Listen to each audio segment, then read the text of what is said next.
अस्सलाम वालेकुम फ्रेंड्स। आज हमें ज्वाइन किया है ज़ुबैर बाजवा ने। ये बेसिकली हिस्ट्री के स्टूडेंट हैं।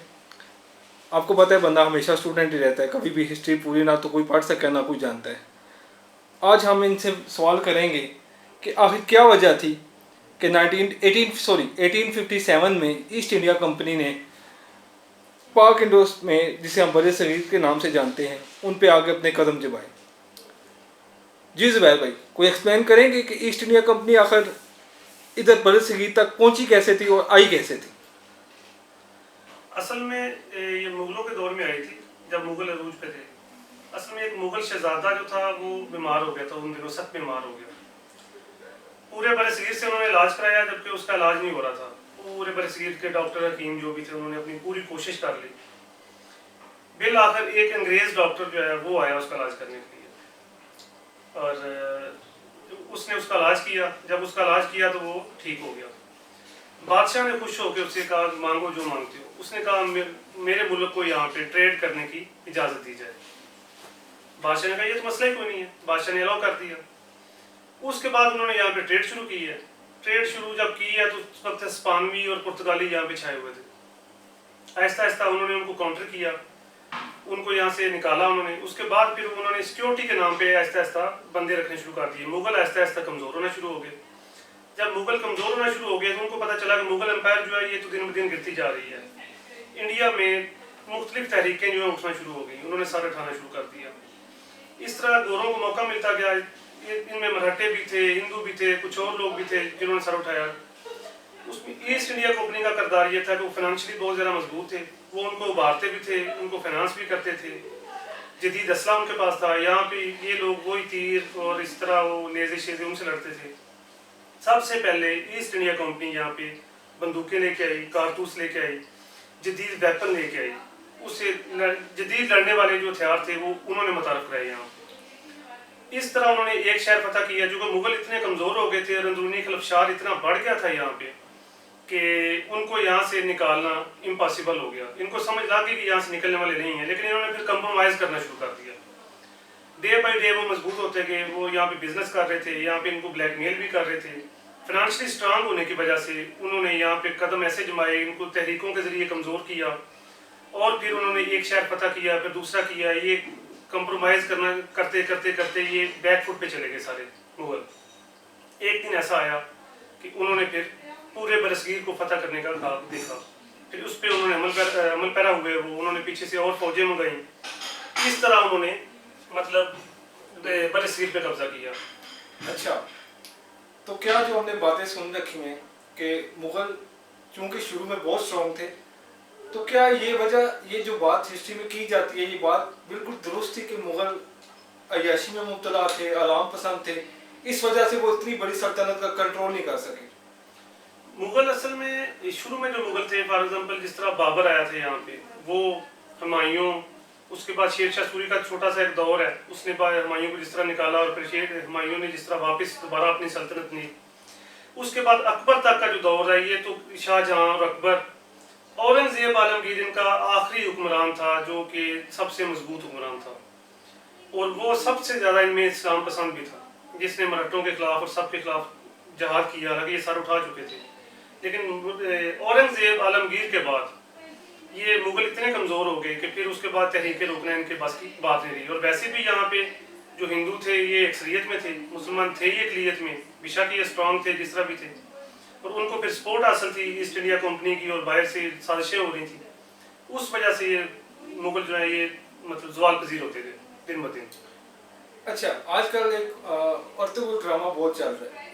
अगर वो ड्रामा देखा जाए तो पता चलता है कि मुसलमान एक दुनिया में सुपर पावर हुआ करते थे, जो पूरी दुनिया में खासकर यूरोप में हुकूमत करते थे। सबसे ज़्यादा एजुकेशन हमारे पास थी, सबसे ज़्यादा लिटरेट हम थे। ऐसा क्या ज़वाल आया हम पे कि हमसे हमारी एजुकेशन, हमारी रिसर्च सब जाती रही, और आज जिनके पास है वो तरक्की याफ्ता है और हमें थर्ड वर्ल्ड कंट्री कहा जाता है, थर्ड वर्ल्ड नेशन कहा जाता है।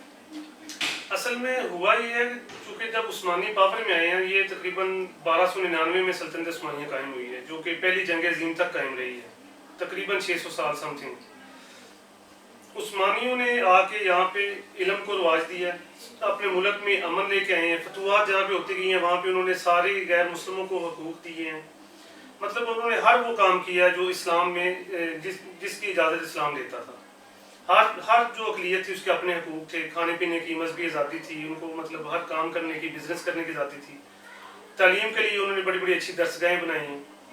تو اس سے پہلے بھی عثمانیوں سے پہلے جو ہماری خلافت بنو امیہ تھی یا خلافت جو عباسیہ تھی، انہوں نے بہت بڑی بڑی یونیورسٹیاں درسگاہیں بنائی اس دور میں جس میں بڑے بڑے سائنسدان پیدا ہوئے.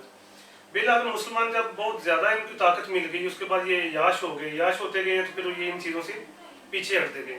پیچھے ہٹے ہیں تو پھر اس کا نتیجہ یہ نکلا کہ جو غیر مسلم اقوام تھی انہوں نے تعلیم حاصل کی، ان کی بکس کا اپنی زبانوں میں ترجمہ کر کے وہ آگے نکل آئے اور یہ بیک فوٹ پہ چلے گئے، یہ بہت پیچھے رہتے گئے. برِ صغیر میں ہمارے ساتھ زیادتی یہ ہوئی. اس سے پہلے مغلوں کے جو ابتدائی دور تھا اس میں بڑی اچھی درسگاہیں تھی، بڑا اچھا کام تھا. مطلب ان کی جو برِ صغیر کی جو ہماری اکانومی تھی، ورلڈ اکانومی کا 20% تھی اس وقت. اتنے مضبوط تھے یہ لوگ. جب یہ پھر زوال میں گئے ہیں تو اس کے بعد اکانومی بیٹھتی گئی ہے، وہ گورے چڑھتے گئے ہیں، سازشیں اٹھتی گئی ہیں. تو جب ان کا 1857 میں ہمارے گوروں نے یہاں پہ جنگ آزادی میں قبضہ کیا ہے تو انہوں نے سب سے پہلے ہمارا وہ تعلیمی نظام جو ہے ڈسٹرب کیا ہے، اسلامی نظام کو ختم کیا ہے.